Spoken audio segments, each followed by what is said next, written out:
لا حول ولا قوة إلا بالله العلي العظيم.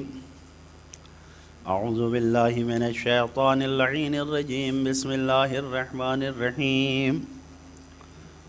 الحمد لله رب العالمين، الصلاة والسلام والتحية والإكرام على أشرف الأنبياء والمرسلين مولانا ومولى الثقلين جد الحسن والحسين مولانا أبي القاسم المصطفى محمد.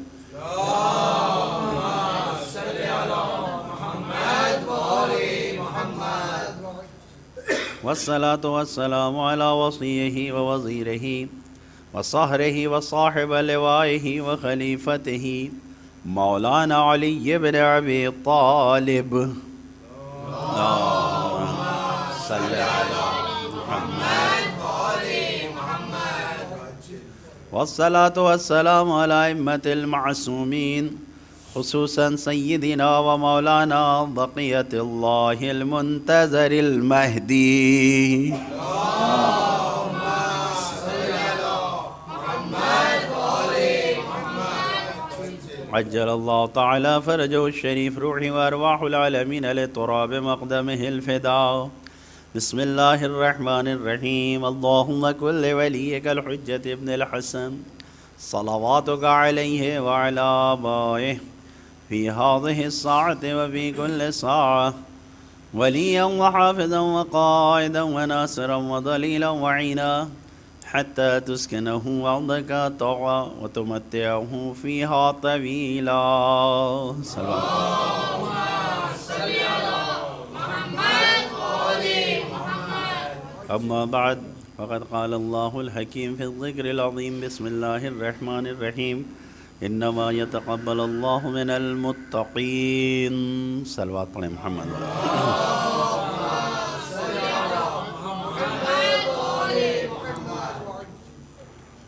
بزرگان محترم، عزیزان گرامی، ایام اعضائے فاطمی کل ختم ہوا ہے. یقیناً آپ نے شہزادی کے اعضاء کا اہتمام کیا، مجلسیں کی،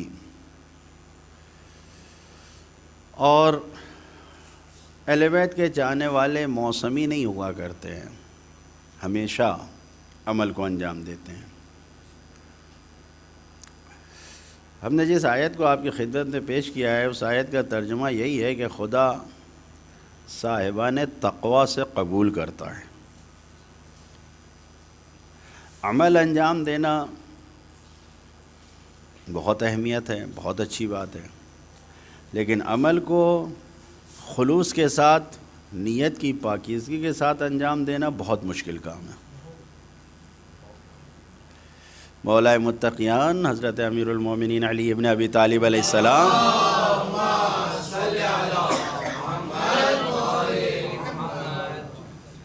تخلیص النیت اشد من العمل. مولا فرماتے ہیں کہ نیت کو خالص بنانا خود عمل سے زیادہ سخت ہے. انسان عمل انجام دیتا ہے، لیکن عمل سے زیادہ سخت نیت کو خالص بنانا ہے. نماز پڑھتے ہیں، لیکن نماز میں نیت کیسی ہو، کتنا خلوص ہو، یہ سوچنا چاہیے. ایام اعضائے فاطمی آتا ہے، ایام اعضائے حسینی آتا ہے، ایام اعضائے علوی آتا ہے. ان سارے اعمال کو انجام دینے کے بعد، یا زندگی میں جو بھی عمل ہم انسان انجام دیتا ہے، ہم انجام دیتے ہیں، ان سب کے بعد ہمیں فکر کس چیز کی ہونی چاہیے کہ یہ بارگاہ خداوندی میں قبول ہو جائے. قبول ہونے کی فکر ہونی چاہیے. ورنہ قرآن مجید میں آپ نے دیکھا، جناب ابراہیم نے، جناب اسماعیل نے جب خانہ کعبہ کو بنایا تو اپنے اللہ سے کیا کہا؟ یہی تو کہا. یہ بتائیے کہ جناب ابراہیم نے جو خانہ کعبہ کو بنایا تھا، یہ کیسا عمل تھا؟ واضح ہے بھائی، آپ سب کا جواب یہی ہے کہ وہ اللہ کا عمل تھا، بہترین عمل تھا. گھر خانہ خدا تھا، اللہ کے گھر کو ہی تو بنایا تھا، دیواریں بلند کی تھیں. وَإِذْ يَرْفَعُ إِبْرَاهِيمُ الْقَوَاعِدَ، جب ابراہیم نے. لیکن کہا کیا خداوند عالم سے؟ پروردگار عالم کی بارگاہ میں یہ عرض کیا کہ پروردگار عالم، ہم سے اس عمل کو قبول فرما لے. یہ دعا کی کہ ہم سے قبول کر لے، یعنی جناب ابراہیم جیسا نبی، جناب ابراہیم جیسا نبی اپنے پروردگار کی بارگاہ میں اپنے عمل کو انجام دینے کے لیے عمل کے انجام دینے کی فکر میں نہیں ہے، بلکہ اس فکر میں ہے کہ بارگاہ خداوندی میں قبول ہوا یا نہیں ہوا. تو جب قرآن جناب ابراہیم کی زبان سے یہ اعلان کر رہا ہے کہ قبول کرنے کی فکر ہے کہ قبول ہوا یا نہیں ہوا، تو ہم آپ قرآن کی باتوں پہ ماننے والے، عمل کرنے والے، ہم کو بھی یہ فکر ہونی چاہیے کہ آپ جانتے ہیں تاریخ اسلام میں، میں نے اس آیت کو اس لیے عرض کیا، تاریخ اسلام میں سب سے پہلا خون، یعنی تاریخ بشریت میں جناب آدم بھی اسلام ہی کو لے کے آئے تھے. لہذا ذہنوں میں خیال نہ آئے کہ اسلام نبی کریم سے آیا ہے، نہیں، ان الدین عند اللہ الاسلام. تو جناب آدم بھی جو لے آئے تھے وہ اسلام تھا. تاریخ انسانیت، تاریخ بشریت میں آپ سب سے پہلے آپ دیکھیے کہ جو ظلم ہوا ہے وہ کس بنیاد پر ہوا ہے؟ اسی قبول ہونے اور نہ ہونے کی بنیاد پر قتل ہوا ہے. استقبل من احدہما ولم یتقبل من الآخر. ایک سے اس کی نظر ایک سے قبول ہو گئی، دوسرے سے قبول نہیں ہوئی. تو جب نظر قبول نہیں ہوئی تو پھر کیا ہوا؟ تاریخ بشریت میں سب سے پہلا قتل ہوا. قابیل نے جناب حابیل کو قتل کر کے، جو حسد اور کینے اور بغض کی بنیاد پر یہ قتل ہوا تھا، اسی زمانے میں انسانوں کے درمیان حق اور باطل کی جنگ کا بیج بو دیا گیا. یہ وہیں سے چلا آ رہا ہے.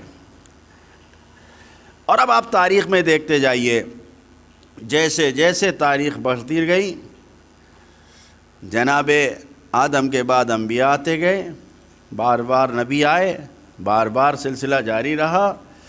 پوری کوشش یہی رہی نبیوں کی کہ حق کے اوپر جو باطل کا اندھیرا چھا گیا ہے، اس اندھیرے کو ہٹا کے حق کی نورانیت کو لوگوں تک پہنچائیں.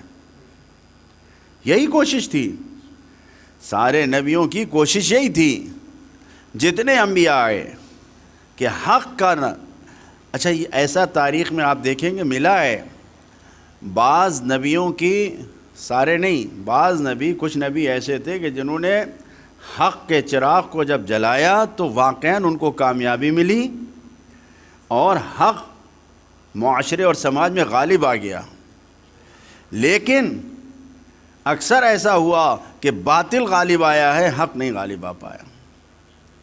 کیونکہ باطل شیطان کے حربوں کو استعمال کر کے کوئی حد نہیں ہوتی ہے، کوئی بارڈر لائن نہیں ہوتی ہے، جس طرف چاہتا ہے چلا جاتا ہے. آج کے دور کے بھی جو شیطان پرست باطل ہیں، وہ جو آج کا جو سوشل میڈیا کا نیٹ ورک ہے، آپ کسی کے بارے میں بھی دیکھیے، کچھ بھی کہہ دیا جاتا ہے، کچھ بھی کہہ دیا جاتا ہے. یہ ہمیشہ سے شیطان کی جو ایک چال چلی ہے، پوری تاریخ بشریت میں آپ کو ملے گا. نبی کریم آئے، ان سلسلے کو آگے بڑھاتے ہوئے بہت اچھی تبلیغ کیا لوگوں کے درمیان آ کے. نبی نے جس طریقے سے نور نبوت کے ذریعے سے لوگوں کے دلوں کو بدل دیا، جو نبی جس معاشرے اور سماج میں 40 سال زندگی گزارنے کے بعد یہ دیکھ چکا تھا کہ ایک ایک گھوڑے کے لیے، ایک ایک اونٹ کے لیے اتنی بڑی بڑی جنگیں لڑی جاتی ہیں، اسی معاشرے اور سماج میں لوگوں کے دلوں میں بھائی چارگی اور محبت ایسی پیدا کی کہ جنگ میں آپ دیکھیں گے کہ انسان اپنی جان کو قربان کر رہا ہے ایک گلاس پانی کے لیے، ایک گھونٹ پانی کے لیے. جنگ احد کے موقع پر یہ ملتا ہے کہ ایک شخص زخمی حالت میں پڑا ہوا تھا، بیٹے نے دیکھا، پانی لے کے گیا. اب جو گیا پانی لے کے، تو شخص نے کہا کہ ان کو دے دو پانی. انہوں نے کہا کہ اس زخمی کو دے دو، انہوں نے کہا اس زخمی کو دے دو. 11 آدمی زخمی پڑے ہوئے تھے. جب 11ویں کے پاس پہنچا تو کیا دیکھا کہ اس کا تو دم نکل گیا. پلٹ کے بیٹا جب آ رہا ہے ایسا نہیں کہ یہاں صف لگائے بیٹھے ہیں ان کو دے دو, آپ نے کہا ان کو دے دو, ان کو پاس کیا پورا 2 منٹ میں صف نہیں, دور دور پڑے ہوئے تھے. اب جب پلٹ کے بیٹا باپ کے پاس آیا تو کیا دیکھا کہ باپ بھی چلا گیا.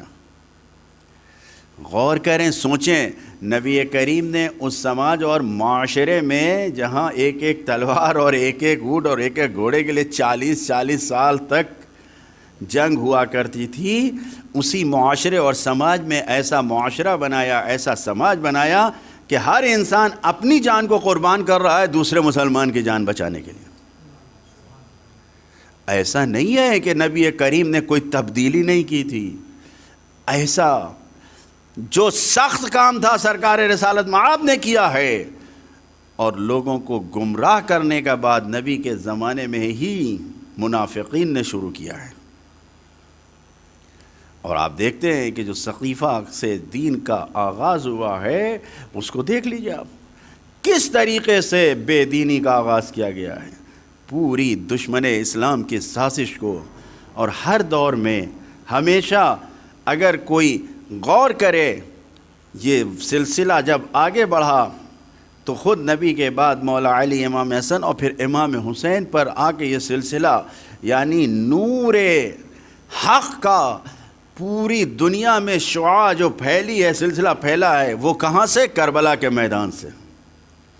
آج تک جس کا سلسلہ باقی ہے, کربلا کے میدان سے جو حق کو پھیلانے کا کام امام نے کیا ہے, وہ سلسلہ آج تک باقی ہے اور پھر چلتا ہے یہ سلسلہ. بہت سے دنیا میں ایسے حسینی متوالے آئے کہ جنہوں نے حق کو بچانے کے لیے اپنی جان پیش کیا ہے, اپنی جان پیش کیا ہے. اب جب یہ سلسلہ آگے بڑھا تو آج کے زمانے میں بھی, خود ائمہ کے زمانے میں بھی ایسے صحابی تھے کہ جنہوں نے حق کو بچانے کے لیے قیام کیا. کامیاب ہونا یا نہ ہونا وہ ایک الگ مسئلہ ہے, لیکن اس دور میں, یہ 20ویں صدی میں, خود جو امام خمینی نے کام کیا ہے یہ کوئی اور کام نہیں ہے, یہ صرف مکتب حسینی سے شہادت کا جذبہ لے کے لوگوں کے دلوں میں جو ڈالا ہے, اس کی بنیاد پر یہ حق کا سلسلہ قائم ہوا ہے.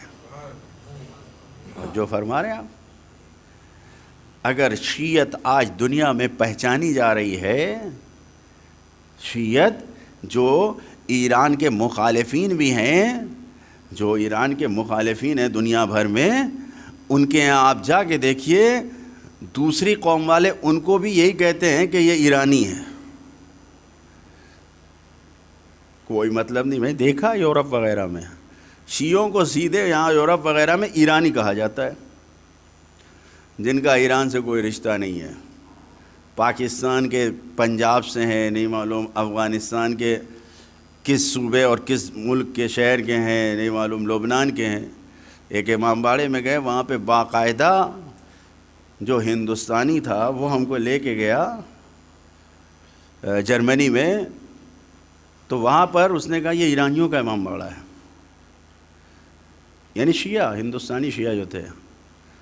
تو ہم نے کہا اچھا. ہم جب اندر گئے تو وہاں جا کے پوچھا یہاں پہ, کیونکہ کوئی بھی ایرانیوں کی کچھ وہاں پہ دکھائی نہیں تھی, تو معلوم ہوا کہ یہ افغانیوں کا اور لبنانیوں کا امام باڑہ ہے. کیوں ایسا ہے؟ اس لیے کہ پوری دنیا میں شیعت کو پہچانوایا ہے انقلاب اسلامی ایران نے. آج شیعت باقی ہے تو وہاں کے شہیدوں کے خون سے باقی ہے.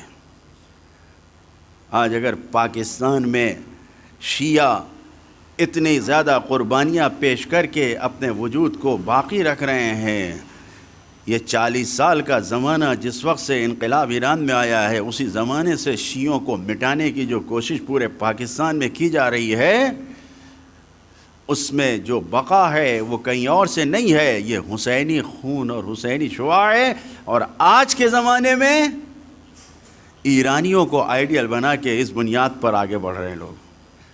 اگر آپ جا کے دیکھیے جناب زینب کے حرم کا دفاع کرنے والوں میں آپ کو ایسی قبریں ملیں گی کہ جن کی قبر پہ لکھا ہوا ہے پاکستانی، 20 سال 22 سال 19 سال، ایسے جوان جو شہید ہوئے ہیں، باقاعدہ بہشت معصومہ قم کے جو قم شہر سے باہر قبرستان ہے، وہاں جا کے دیکھیے گا تو آپ کو قبریں ملیں گی۔ اگر آپ پوچھیے مدافع حرم، کیونکہ ایرانی جو شہید ہوتے ہیں وہ اپنے اپنے شہروں میں چلا جاتا ہے، ان کا جنازہ وہ ان کے شہروں میں جا کے دفن ہو جاتا ہے، لیکن غیر ایرانی جو بھی ہوتا ہے اس میں پاکستانی ہیں، لبنانی ہیں، افغانستانی ہیں، یہ سب جو وہاں شہید ہیں ایک ہی جگہ پہ دفن ہے۔ اور دیکھیے کیسے کیسے جوان ہیں۔ یہ جذبہ کہاں سے پیدا ہوا؟ یہ شہادت سے پیدا ہوا ہے۔ چاہے وہ شہید باقر نمر ہو، یا شہید قاسم سلیمانی ہوں، یا ابو مہندس ہوں، یہ تو قدرت نے ان تینوں کو اس طریقے سے ایک ساتھ شیعوں کا علمبردار بنا دیا ہے کہ دنیا بھر میں سب تینوں کی ایک ساتھ یاد منائی جاتی ہے۔ یقین جانیے، آج اگر دنیا میں ان کا نام لیا جا رہا ہے تو کس بنیاد پر لیا جا رہا ہے؟ اس بنیاد پر کہ یہ شہید زندہ ہیں۔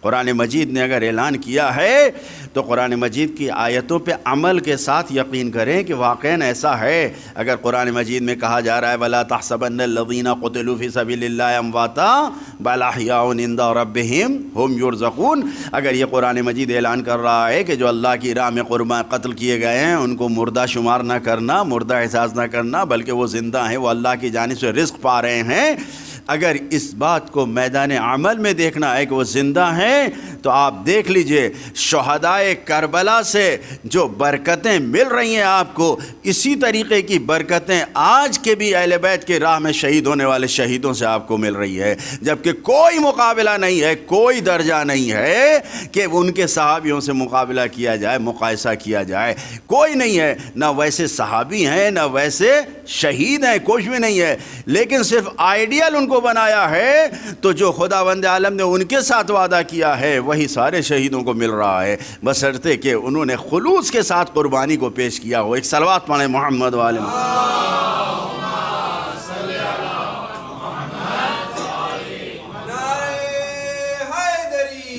علی۔ بزرگان محترم، عزیزان گرامی، شہید قاسم سلیمانی، ان کی زندگی واقعاً کوئی تعصب کی بنیاد پر نہیں، کوئی مخالفت کی بنیاد پر نہیں ان کا تذکرہ کر، نہیں، وہ اہل بیت کی زندگی میں ایسا اپنے آپ کو انہوں نے ڈبا دیا تھا کہ اہل بیت نے انہیں زندہ کر دیا۔ شہید قاسم کی سلیمانی کی زندگی کو آپ دیکھیے، کیسی زندگی گزاری ہے۔ جوانی کے عالم سے کبھی انہیں نام و نمود کی فکر نہیں تھی، نہیں تھی۔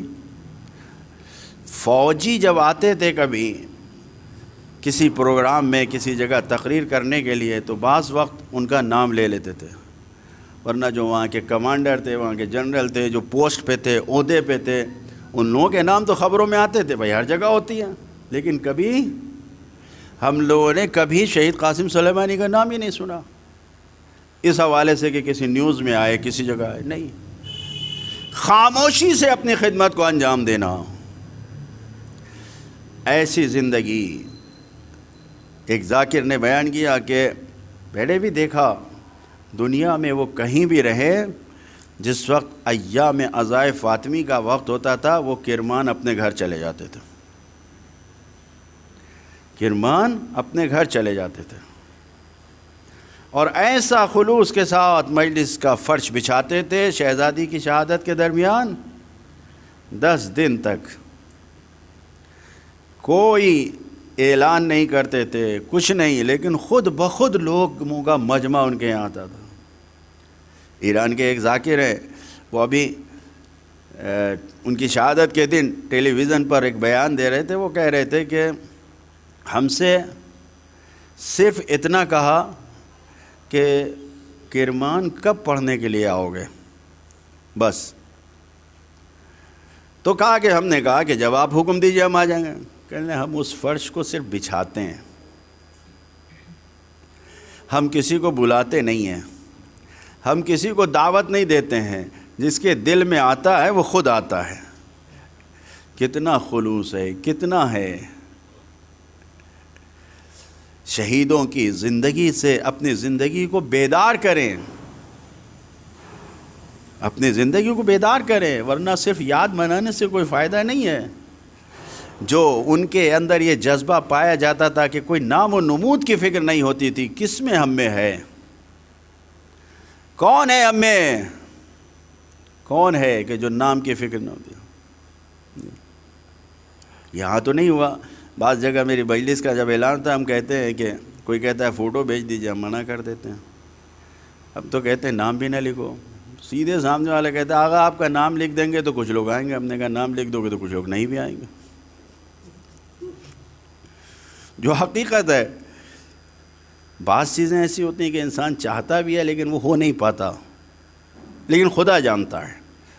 لیکن شہید قاسم سلیمانی کی زندگی کا ایک پہلو یہ تھا کہ کبھی نام کے لیے انہوں نے کوئی کام نہیں کیا۔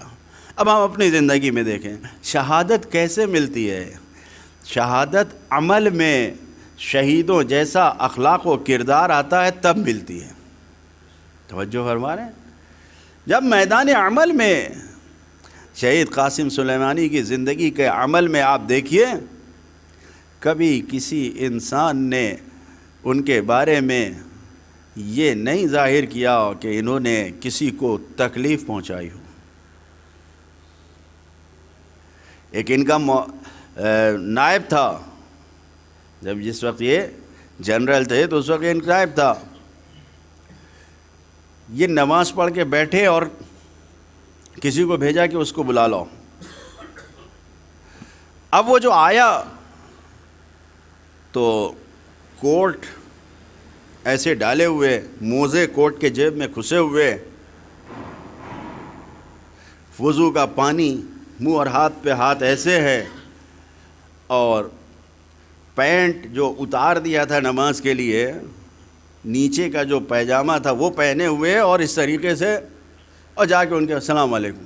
انہوں نے دیکھا تو کہا تم ایسے کیوں چلے آئے؟ فوجی کمانڈر ہے، اپنے معاون کو بلا۔ تو وہ کہتا ہے آپ ہی سے سیکھا ہے، میں نماز پڑھنے کے لیے نیت کرنے جا رہا تھا، اب جب آپ کا پیغام پہنچا تو میں نے کہا کہ جلدی سے بدل لوں۔ میرے ذہن میں خیال آیا اللہ کی بارگاہ میں جا رہا ہے تو اس طریقے سے جا رہا ہے، اللہ کے بندے کے سامنے جانا ہے تو پورا سیٹ ہو کے جائے گا۔ کہیں آپ سے سیکھا ہے، یعنی کیا؟ یعنی خدا کی بارگاہ میں انسان جس طریقے سے حاضر ہونا چاہتا ہے اسی طریقے سے بندوں کے سامنے بھی حاضر ہو، وہی طریقہ ہونا چاہیے۔ کتنے واقعات شہید قاسم سلیمانی کے اس قسم کے ہیں، کتنے۔ ایک بچہ جس کی عمر تقریباً 3 سے 4 سال تھی، کسی مجلس میں شہید قاسم سلیمانی بیٹھے تھے، بھاگا بھاگا آیا اور اس نے آ کے ان کو سلام کیا اور کھڑا رہا۔ تو انہوں نے پوچھا کیا ہوا؟ کہ مجھے آپ کی پیشانی چومنا ہے۔ 4 یا 5 سال کا سن رہا ہوگا۔ اب جو قریب آیا تو پوچھا تمہارا نام کیا ہے؟ کہا یاسین۔ کہا بہت پیارا نام ہے یاسین۔ اور اتنا کہہ کہ جب اس نے پیشانی چوما تو انہوں نے اس کا ہاتھ چوم لیا۔ ابھی اس کے والد کا 2 سال کے بعد کہا کہ ابھی وہ 7 سال کا ہے، لیکن کوئی بھی نیوز آتی ہے، کہیں بھی کوئی خبر آتی ہے، ٹی وی پر کوئی پروگرام چلتا ہے تو بے تحاشا روتا ہے، اور وہ یہی کہتا ہے کہ وہ میرے نام کو پسند کرتے تھے۔ اب آپ یہ دیکھیے اگر ہمارا اخلاق بچوں کے ساتھ ایسا ہو جائے کتنا وقت جاتا ہے۔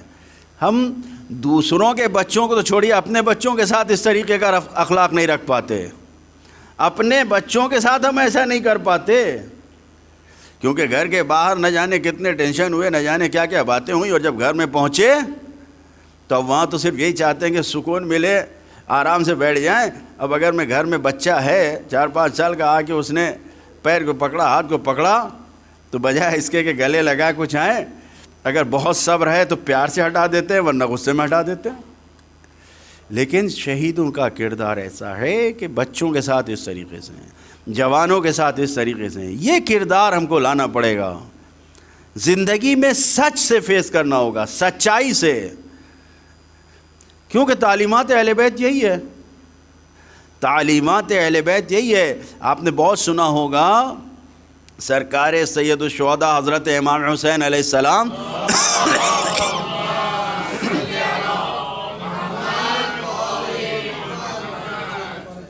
شب عاشور ایک اعلان کیا تھا، یقیناً سنا ہوگا، یعنی پہلی بار میں نہیں پڑھ رہا ہوں، کہ جس کے اوپر اللہ کے بندوں کا حق ہے کوئی ایک بھی میرے لشکر میں ایسا باقی نہ رہے۔ چراغ بجھا دیا، جس وقت جانے کا اعلان کیا ہے چلے جاؤ چلے جاؤ، اس وقت اعلان کیا کہ اگر بندوں کا حق کسی کے اوپر ہے تو میرے لشکر میں نہ رہے۔ سمجھ رہے ہیں آپ؟ اب یہ واقعہ بیان ہو گیا، ظاہر ہے کہ ہم بھی پڑھتے ہیں، آپ بھی سنتے ہیں کہ کوئی نہیں گیا، سب باوفا تھے، سب تھے، یقیناً سب باوفا تھے، کوئی نہیں گیا، یقیناً کوئی نہیں گیا۔ ایک شخص اٹھا اور اس نے کہا فرزند رسول میرے پاس پیسے ہیں، 2000 کی تعداد ہے کہ 2000 درہم یا 2000 دینار کچھ تھا، فلاں انسان کا میرے ذمے ہے، میں آپ کے ساتھ رہوں یا چلا جاؤں؟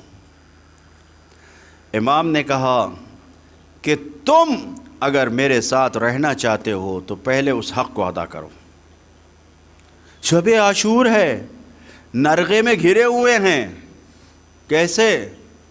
امام نے راستہ بتایا، تمہارا بیٹا نہیں آیا ہے، تمہارے پاس موجود ہے یہ رقم، اپنے غلام کو بھیجو، وہ جا کے تمہارے بیٹے کو دے اور وہ حق ادا ہو جائے اور غلام کو آزاد کر دو، غلام کو آزاد کر دو کہ اس کام کو انجام دے کے تو راہ خدا میں آزاد ہے۔ دیکھ رہے آپ، یہ کردار ہے حسینی شہیدوں کا کہ گردن پہ اگر حق ہے، شہادت کی تمنا اگر دل میں ہے تو کسی کا حق گردن پہ نہیں ہونا چاہیے۔ غیبت کر لیتے ہیں، چغلی کر لیتے ہیں، نہیں معلوم لڑا دیتے ہیں، نہیں معلوم میسیج کسی کے بارے میں کہیں فارورڈ کر دیتے ہیں، کیا ان سب چیزوں سے ہمیں شہیدوں کی زندگی کا مزہ ملے گا؟ اپنی زندگی میں بھی شہیدوں کی زندگی سے کوئی لذت نہیں ملنے والی، شہیدوں جیسی شہادت کہاں سے ملے گی؟ ایک صلوات پڑھیں محمد وآل محمد۔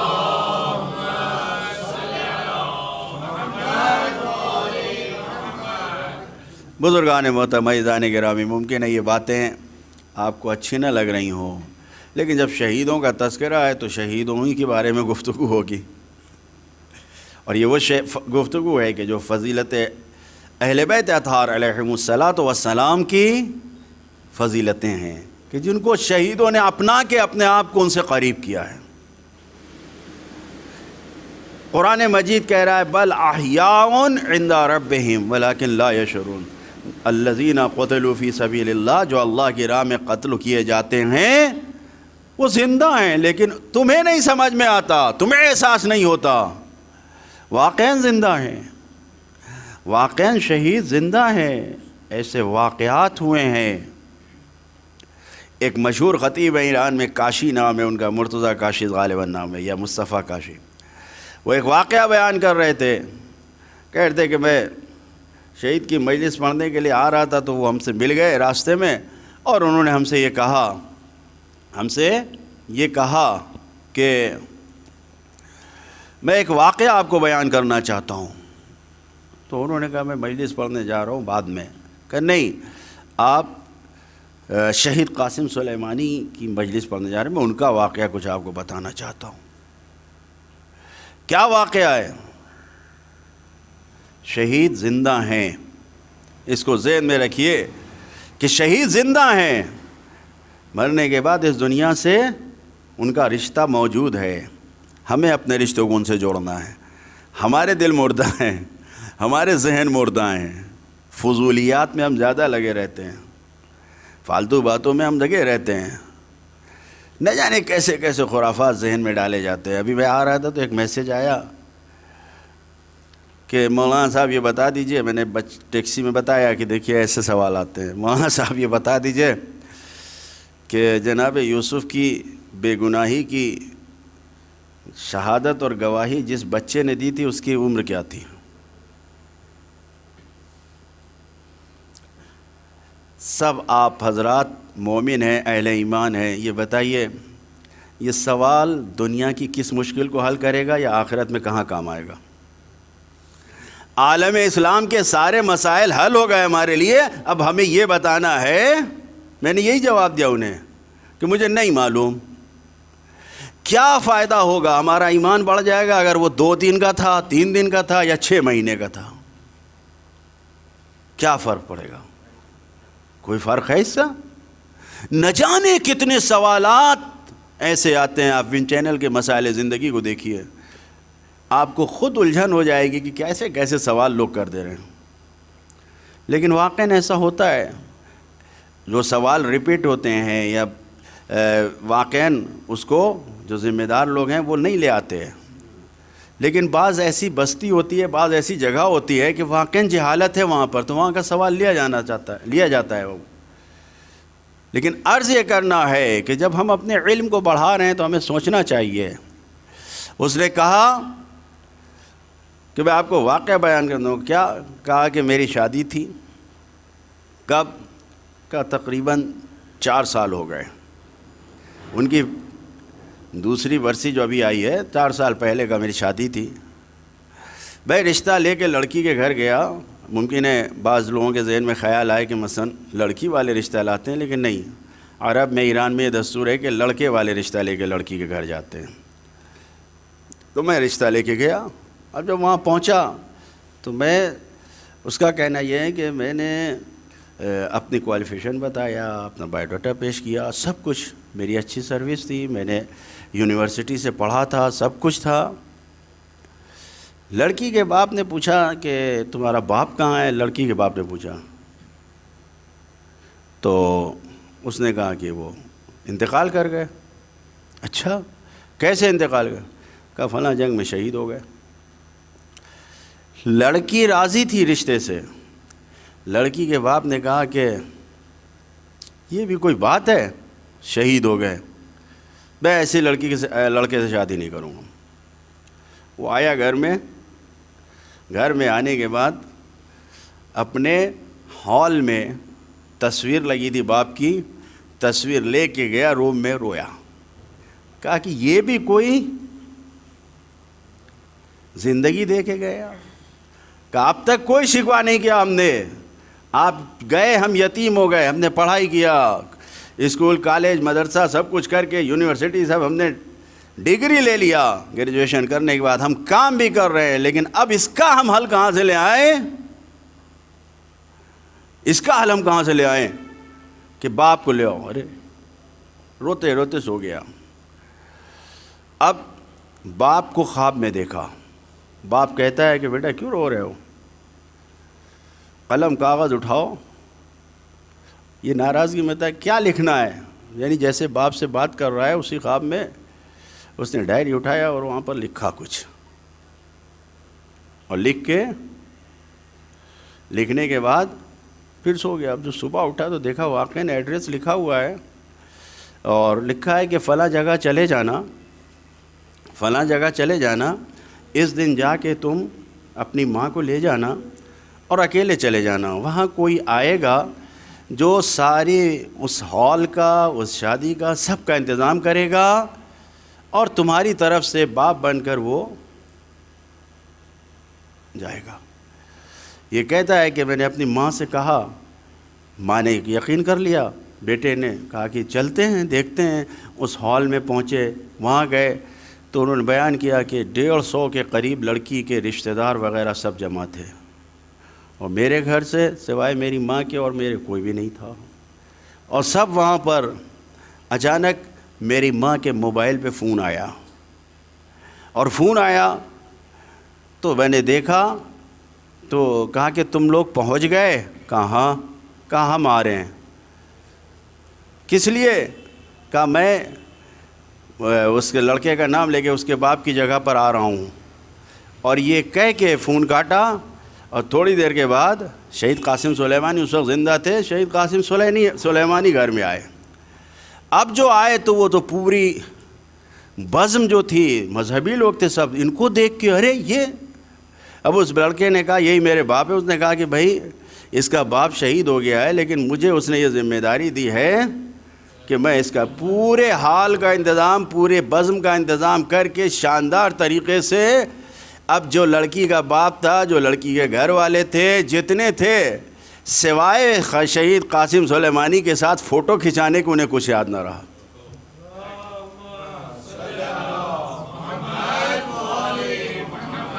پھر اس نے پوچھا کہ یہ موبائل نمبر کہاں سے ملا؟ میری ماں کا موبائل نمبر آپ کو کہاں سے ملا؟ شہید قاسم سلیمانی نے کہا کہ جس نے تمہیں ایڈریس بتایا اس نے مجھے نمبر بھی بتایا.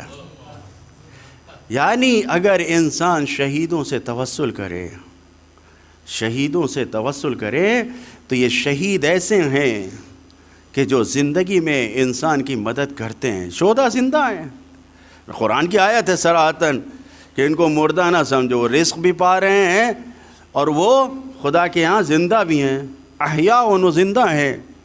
تو اب شہید قاسم سلیمانی ہو، یہ تو بہت بڑے درجے پہ ہیں. بہرحال پوری دنیا جان رہی ہے، کیونکہ وہ نہیں چاہتے تھے کوئی جانے تو سب جان گئے، وہ نہیں چاہتے تھے تو سب جان گئے.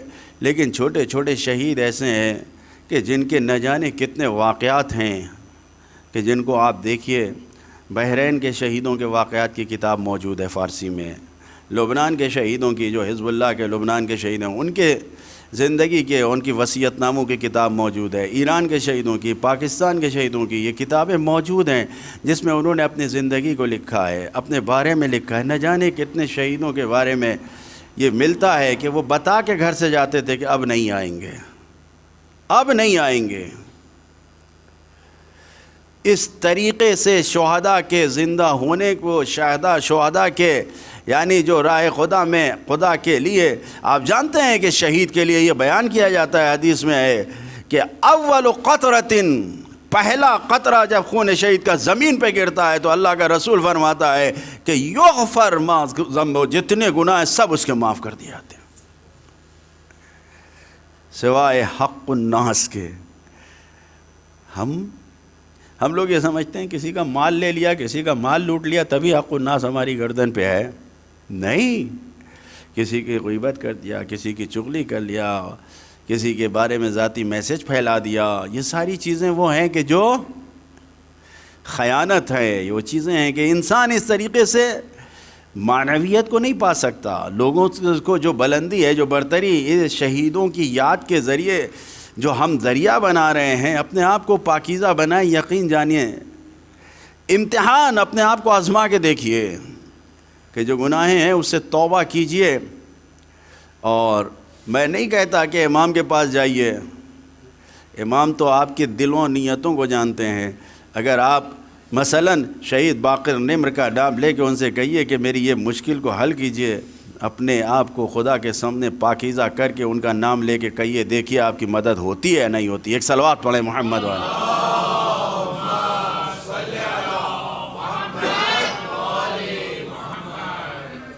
شہیدوں کی زندگی سے ہمیں سبق لینا چاہیے کہ کس طریقے سے شہید ہماری زندگی میں ہیں. میرا مقصد آج کی تقریر کا یہی ہے کہ شہید جب زندہ ہیں تو ہم کیوں محروم رہیں؟ ہم کیوں محروم رہیں؟ کیوں ہمارے ذہنوں میں یہ خیال آیا یا یہ تمنا باقی رہے کہ جب کربلا جائیں گے تبھی ہمیں؟ نہیں، کربلا بغیر گئے ہوئے بھی جو ان کے راستے پہ چل کے اپنی جان کو قربان کر رہے ہیں، اگر ان سے بھی ہم وسیلہ بنا کے دعا کریں تو ہماری یہ حاجتیں جو دنیا کی ہے نا چھوٹی موٹی، یہ سب پوری ہو جاتی ہیں. ایک صلوات پڑھیں محمد والے.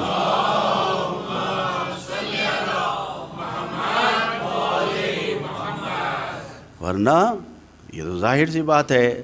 خود ایک تقریر میں سن رہا تھا کہ خود خامنئی صاحب نے کہا کہ میں قمبر جو مولا علی کے غلام تھے، میں قمبر کی پیر کی خاکوں کے برابر بھی نہیں ہوں. خود وہ کہہ رہے ہیں. اب اگر کسی ذہن میں آئے کہ انسان شہیدوں کو کربلا کے شہیدوں جیسا کہہ رہا ہے، نہیں، وہ جو رہبر ہیں شہداء کے ایران میں وہ خود یہ کہہ رہے ہیں. سید حسن نصر اللہ یہ کہتے ہیں کہ میں تو ان کا نوکر ہوں. یعنی خامنہئی صاحب کو اپنا نوکر بتاتے ہیں کہ ہم ان کے نوکر ہیں. یہ جو بزرگ ہستیاں ہیں وہ اتنا خاکی ہیں، اتنا خاکی ہیں، اتنا زیادہ تواضع اور خاکساری میں زندگی گزار رہے ہیں کہ خدا نے انہیں بلند کر رکھا ہے. اب شہید باقر نمر ہوں یا شہید مہندس ہوں یا شہید سلیمانی ہوں، کیوں آپ بیٹھے ہیں مجلس میں؟ کیوں ان کے تذکرے میں آئے ہیں؟ اسی لیے تو کہ خدا کے لیے انہوں نے زندگی گزاری ہے. خدا جس میدان میں زندگی گزارتے تھے، آپ شہید قاسم سلیمانی کی زندگی کو اگر مطالعہ کریں تو آپ کو ملے گا کہ فوجی مشق میں جس دن سے فوج میں آئے اس طریقے سے تمام امور پہ نظر رکھتے تھے جیسے کوئی بہت ماہر تجربے کار فوجی انسان ہو. ایسی نظر رکھتے تھے پوری فوج کے اوپر. شہرت تو اس وقت ہوئی کہ جب اپنی ذہنیت کی بنیاد پر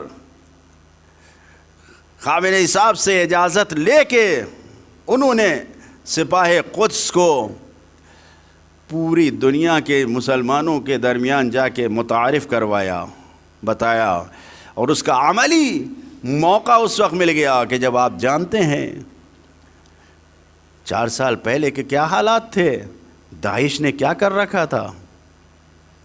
نہ سنتا ہو رہا انسان ایران کی خبریں، پھر بھی انڈیا کی خبریں بھی تو آ رہی تھیں. داعش نے کیا کر رکھا تھا، کس طریقے سے شام میں مارا جا رہا تھا، کس طریقے سے عراق میں مارا جا رہا تھا. آج شام اور عراق کے سارے لوگ کہتے ہیں کہ ہم کو نجات دینے والے قاسم سلیمانی ہیں. پھر ایک لیڈر کو کہتے ہوئے سنا، میں نہیں پہچانتا، کسی نے کلپ بھیجی تھی کہ ہندوستان کی نرسیں جو پھنسی تھیں ان کو بھی شہید قاسم سلیمانی نے نکلوایا.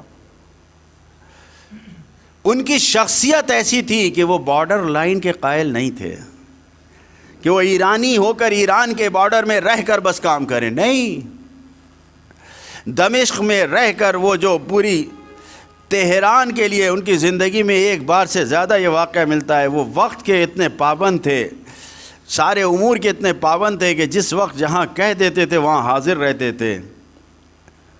ان کی زندگی میں ملتا ہے کہ دمشق میں ہے، تہران میں میٹنگ ہے، جو وقت دیا ہے اس وقت پہ تہران نے میٹنگ کیا ہے اور میٹنگ کر کے فوراً پھر ایئرپورٹ پہنچ جا کے دمشق واپس چلے گئے. خداوند عالم نے ان کو ایسا موقع دیا تھا کہ اس طریقے سے انہوں نے داعش کو نکالنے کے لیے جو ایک منظم پوری تحریک چلائی ہے، وہ کس بنیاد پر تھی؟ اخلاص کی بنیاد پر تھی. ایسی نیت تھی کہ کہیں نام نہ ہونے پائے. جو ان کے ساتھ جوان آتے تھے ان کو جوانوں کو دیکھیے، کسی ایک کو نام کی فکر نہیں ہوتی تھی. وصیت ناموں کو دیکھیے، اپنے گھروں میں جب جاتے تھے تو بغیر بتائے چلے گئے کتنے، اور جا کے معلوم ہوا شام سے جنازہ آ رہا ہے. کم نہیں شہید ہوئے ہیں ان شہداء. اور یہ تو آپ نے سوشل میڈیا پہ ان کا وصیت نامہ اس سال آ گیا سامنے، جب انہوں نے ان کے گھر والوں نے خامنہئی صاحب کی خدمت میں وہ فریم کر کے دیا تو آپ لوگوں نے بھی سنا ہوگا. کتنے لوگوں نے وہ وصیت نامے کو دیکھا ہے؟ بتائیے، ہاتھ اٹھائیے. ایک اس وصیت نامے کو دیکھیے. اس وصیت نامے میں اس لیے پوچھ رہا تھا کہ اگر آپ لوگ سن چکے ہیں تو نہ بتاؤں. اس وصیت نامے میں جو مجھے یاد ہے، کیونکہ پہلے سے ذہن میں نہیں تھا وصیت نامہ، جو یاد ہے اس میں انہوں نے یہی لکھا ہے کہ اے میرے قاتل، آ مجھے اس زندگی کے پنجرے سے آزاد کر دے. لوگ تجھ سے فرار کرتے، میں تو تجھے در در ٹھوک رہا ہوں. تو کس جگہ ہے؟ آ اب اس دنیا سے مجھے آزاد کر دے. یہ وصیت نامہ ہے جو لکھ کے گئے ہیں، تفصیل سے پورا وصیت نامہ ہے. اپنی شہادت کے لیے تمنا کر رہے ہیں، اور ایسا کہ میں نہیں چاہتا کہ میرا دم آرام سے نکلے. یعنی اس میں جملے ایسے ہیں، اس میں یہ جملہ نہیں ہے، بس کہنے کا مطلب یہ ہے کہ میں یہ نہیں چاہتا کہ میرا وجود باقی رہے، میں تو ٹکڑے ٹکڑے ہو کے بکھر جانا چاہتا ہوں. اللہ اکبر. بزرگان محترم عزیزان گرامی، یہ کہاں سے مل رہا ہے؟ یہ در اہل بیت سے۔ کیوں ایسی ہستیاں، ایسی شخصیتیں اہل بیت اطہار علیہ السلام کی ہمارے پاس موجود ہیں، مانتے ہیں، میدان عمل میں کیوں ہم ان سے دور ہیں؟ اتنے ہم کوتا ہیں کہ ان کی طرف سے عنایتیں جو ہمیں مل رہی ہیں، مجھ سے اپنے آپ کو محروم کیے ہوئے ہیں؟ کیسے ہو سکتا ہے کہ ہم شہزادی کا نام لیں، ہم زمانے کے امام کا نام لیں، لیکن وہ اخلاق، وہ کردار جو انہیں نہیں پسند ہے وہ ہماری زندگی میں ہو؟ خود بتائیے، اگر آپ کسی گھر کے ذمہ دار ہیں، کسی ادارے کے، کسی کالج کے ذمہ دار ہیں، اور آپ قانون کو خود بنا کر پیش کیجئے، تو اگر اس قانون پہ خود عمل نہ کیجئے تو دوسرے لوگ عمل کریں گے؟ آپ بیٹے سے کہیے کہ موبائل نہ دیکھا کرو، خود اس کے سامنے بیٹھ کے گیم کھیلیے، مانے گا؟ نہیں۔ اہل بیت اطہار علیہ السلام کی شخصیتوں کو ہم نے اس سے بھی کم سمجھا ہے؟ نہیں، جو ان کی زندگی میں ہے اس زندگی کو ہم پا سکتے ہیں، صرف یہ ہے کہ حق الناس کو اپنے ادا کریں اور اپنے آپ کو پاک و پاکیزہ بنائیں۔ یقیناً زندگی میں ایسے شہداء کی عنایتیں ملیں گی۔ توجہ کر کے دیکھیں، آج کی شب اپنے آپ سے، خدا سے، اپنے آپ کو خدا کی بارگاہ میں رکھ کے توبہ کریں، کچھ بھی گناہ نہ ہو، بڑے اطمینان سے پھر بھی یہ کہیں توبہ کرتے ہیں پروردگار تجھ سے۔ جناب ابراہیم کی ہم نے قرآنی آیت آپ کے سامنے پیش کی، خانہ کعبہ بنانے کے بعد خدا سے کہہ رہے ہیں کہ میں توبہ کر رہا ہوں۔ اور کیا گناہ کیا تھا کہ آپ توبہ کر رہے ہیں؟ کوئی گناہ تو نہیں کیا تھا؟ میرا عمل قبول ہو جائے تو ہم بھی انشاءاللہ کہ ہمارے اعمال اچھے ہوں گے۔ جس شہید کا نام آ جائے اس سے اپنی باتیں کہہ کے دیکھیے، اگر ہم نے نفس کو پاکیزہ بنا کے ان شہیدوں کے پاس اپنی مرادوں کو بھیجا، یقین جانیے ہمیں پوری مدد ملے گی۔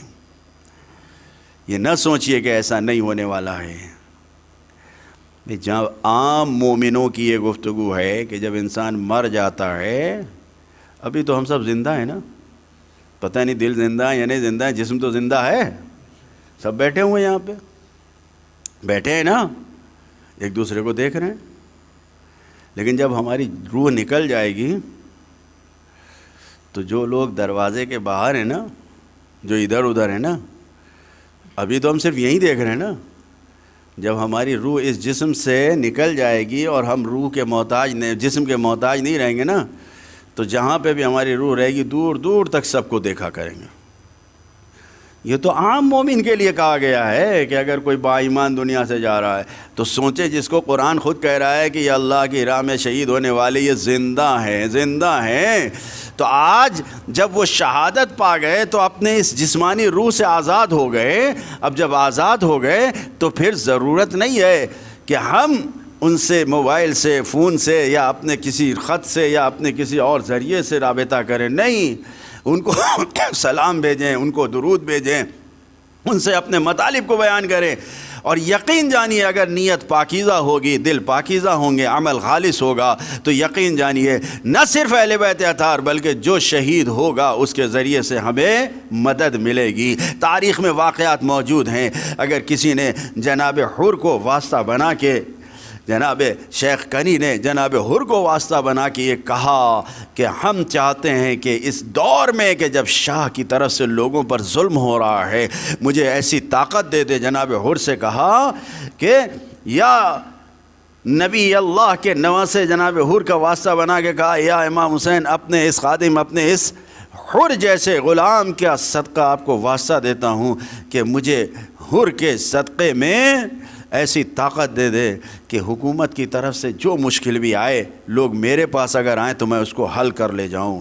40 سال تک آغائے کنی، 40 سال تک آغائے ملا کنی تہران میں، اس دور میں کہ جب شاہ کی طرف سے علماء سے لوگوں کو ملنا منع تھا، کوئی جا نہیں سکتا تھا، کوڑے لگتے تھے، اس دور میں بھی لوگ ان کے پاس آتے تھے مسجد میں، اور جو کام ہوتا تھا ان سے حل کر کے۔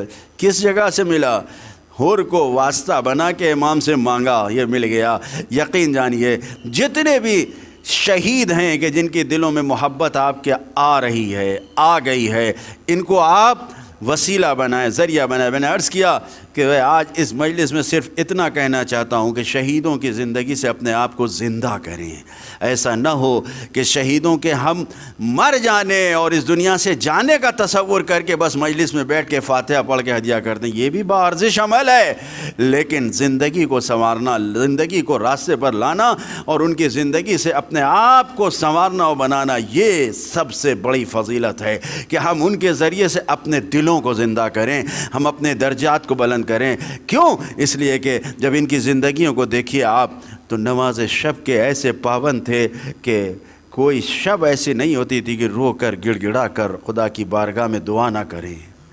جب بھی ہوتا تھا معلوم ہی نہیں ہوتا تھا کہ اس نماز شب کے ذریعے کس عرفانی بلندی پر پہنچے ہوئے ہیں، کیا خدا سے مانگ رہے ہیں، کس طریقے سے بڑے بڑے جنگ کے پلان میں، بڑے بڑے جنگ کے جو ان کے پلان ہوتے تھے، ہر روز نماز شب کے بعد جب نماز صبح کی تعقیبات سے فارغ ہو جاتے تھے اور جب ان کے پاس آ کے ان کے معاون جو ان کے نمائندے ہوتے تھے، جو کمانڈر اور دوسرے ہوتے تھے، وہ سب آتے تھے اور پھر جب وہ سب آتے تھے تو ان سے جو باتیں کرتے تھے ان کا یہی کہنا تھا کہ یہ باتیں کہاں سے ان کے ذہن میں آتی ہے. اکثر کا یہ کہنا تھا کہ یہ صرف خدائی طاقت سے ان کو ملتا ہے، یہ زمانے کے امام سے اتنا قریب ہیں کہ اس طریقے سے.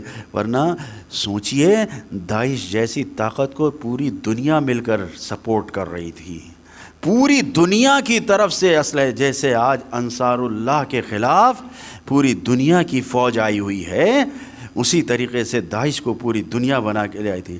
لیکن کس طریقے سے آج انصار اللہ نے ان کو گھٹنے نیچے دلوا دیے ہیں، اسی طریقے سے داعش کا جو قلع و قمع کیا ہے شام سے، عراق سے، افغانستان سے، ان جگہوں سے، یہ سوائے عطاء الہی کے اور سوائے خدمت اہل بیت کے اور کچھ نہیں ہے. یہ اتنا اہل بیت سے میں نے عرض کیا کہ جس وقت شہزادی کی ایام شہادت آتی تھی تو یہ خود سے فرش عزا بچھاتے تھے. اور یہی نہیں، آپ جا کے دیکھیے، موقع ملے تو ایام عزائے فاطمی میں جا کر دیکھیے. ہم شہر مقدس قم میں رہے ہیں، ہم نے دیکھا ہے جتنے مرجع ہیں، جتنے علماء ہیں، عام لوگوں کے گھر میں ہر جگہ 10 دن کے عشرے باقاعدہ ہوا کرتے ہیں. کہیں پر 13 سے 23 تک ہوتا ہے، کہیں پر 24 سے 3 تک ہوتا ہے، اور یہ عشرے ہوتے ہیں ہر جگہ پر. یہ ایسا نہیں ہے، یہ جس زمانے میں پابندی تھی اس زمانے میں بھی ہوا کرتا تھا. اور انقلاب اسلامی کے بعد بہت شان سے ایام عزائے فاطمی 20 دن منایا جاتا ہے.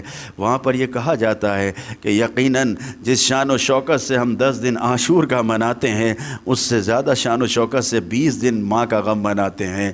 2 مہینے 8 دن یقیناً ہم مناتے ہیں، لیکن جو ہمارا شوق و ولولہ 10 دن میں ہوتا ہے وہ 2 مہینے 8 دن نہیں ہوتا ہے. یہ ہم خوب جانتے ہیں، خوب بہتر طریقے سے جانتے ہیں.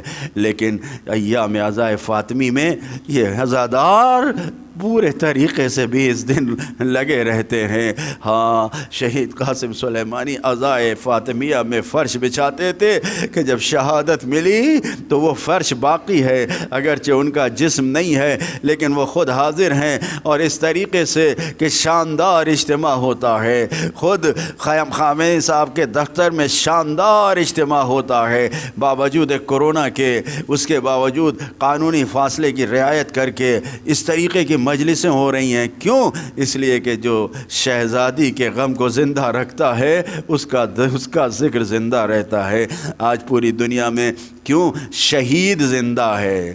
ارے سلیمانی کو شہادت سے پہلے کم لوگ جانتے تھے، لیکن شہید ہونے کے بعد آج سب جانتے ہیں اور ڈرتے ہیں. میں نے جمعے کے خطبے میں اس ہفتے کہا تھا اس بات کو، اگر نہیں ڈرتے تو کیوں واٹس ایپ اور انسٹاگرام اور نہیں معلوم دوسرے یہ سوشل میڈیا سے کیوں شہید کے پیغامات کو ہٹایا جا رہا ہے، کیوں شہید کے پیغامات کو دور کیا جا رہا ہے؟ اس کا مطلب یہ ہے کہ انہیں اسلحوں سے ڈر نہیں لگتا ہے، انہیں شہید کی روح سے ڈر لگتا ہے. اس لیے کہ شہید کی روح زندہ ہے. اور جیسے جیسے یہ میسج پھیلیں گے، یہ خود ان کی ایجاد کی ہوئی سوشل میڈیا، اس کے ذریعے سے جب حق پرست حق کا نعرہ لگا کے ان کے پیغامات کو پھیلائیں گے تو لوگوں میں حق کی گونج ہوگی اور زندگی شہید کی کھل کے سامنے آئے گی اور لوگ خدا سے قریب ہوتے جائیں گے. یقیناً یہ ہم کو ثمرہ مل رہا ہے. لہٰذا ہمیں، میں نے بار بار کہا، میں تیسری چوتھی بار یہ کہہ رہا ہوں کہ شہیدوں کی زندگی سے زندہ کریں اپنے آپ کو. اور پھر امام الشہید ہو، ام الامہ جو اماموں کی ماں شہید ہو، ان کا غب بنائے. عزاداران مظلوم، آپ نے ایام عزائے فاطمی میں شہزادی کا ذکر سنا ہے. میں آپ کے سامنے یقیناً شہزادی کا بھی تذکرہ کر سکتا تھا، لیکن یقین جانیں جس طریقے سے واقعات شہیدوں کی زندگی کے ملتے ہیں، اس طریقے سے ہمیں دیکھنا چاہیے. ایک شہید جس نے مرنے کے وقت امام کی پیاس کو یاد کیا. ایران کا ایک حاکم تھا، وزیر تھا، جس کا نام مرزا امیر کبیر تھا. محمد تقی امیر یا امیر کبیر جسے کہا جاتا تھا. اس کو بادشاہ وقت نے حکم دے دیا. کس چیز کا حکم دے دیا؟ کہ اس کو مار دیا جائے. یہ حمام میں بیٹھا نہا رہا تھا. نہاتے وقت جلاد آیا اور اس نے کہا آپ کو سزا دینی ہے. کہا میں حاضر ہوں. جیسے ہی کہا میں حاضر ہوں، ہلنے کی، اٹھنے کی، کپڑے بدلنے کی کسی چیز کی اجازت نہیں ملی. ایک کپڑا نیچے لپیٹا ہوا تھا، دوسرا کپڑا جسم پہ تھا، اور وہ بیٹھا ہوا چشمے کے کنارے اپنے محل میں نہا رہا تھا. یہاں سے، اس جگہ سے جلاد نے رگ کو کاٹا اور ہاتھ نیچے کر کے میں نے اس نالی کو دیکھا ہے جہاں سے چشمے کا پانی محل سے باہر نکلتا ہے. میں نے دیکھا وہاں پر کہ پانی آج بھی وہ چشمہ جاری ہے. کہتا ہے کہ میں نے اپنا ہاتھ پانی کی طرف کر دیا اور یہ خون بہنے لگا تو لوگوں کو پتہ چلا کہ مجھے مار دیا گیا ہے. لیکن آیت اللہ عراقی نے اس واقعے کو ذکر کیا اور کہتے ہیں کہ میں نے اس شہید کو دیکھا کہ یہ جس رات دفن کیا گیا ہے اسی رات جنت کے بہت بڑے محل میں ہے. آیت اللہ عراقی کہتے ہیں میں نے پوچھا امیر کبیر تم نے بڑی خدمتیں کی ہیں، تم نے اہل بیت کے چاہنے والوں کی خدمتیں کی ہیں، تم نے بے دین فرقوں کو دنیا سے مٹایا ہے، اور اسی فرقے کی مجرانے کی وجہ سے تمہیں مارا گیا ہے کہ جو بنے ہوئے فرقے تھے، گمراہ فرقے تھے.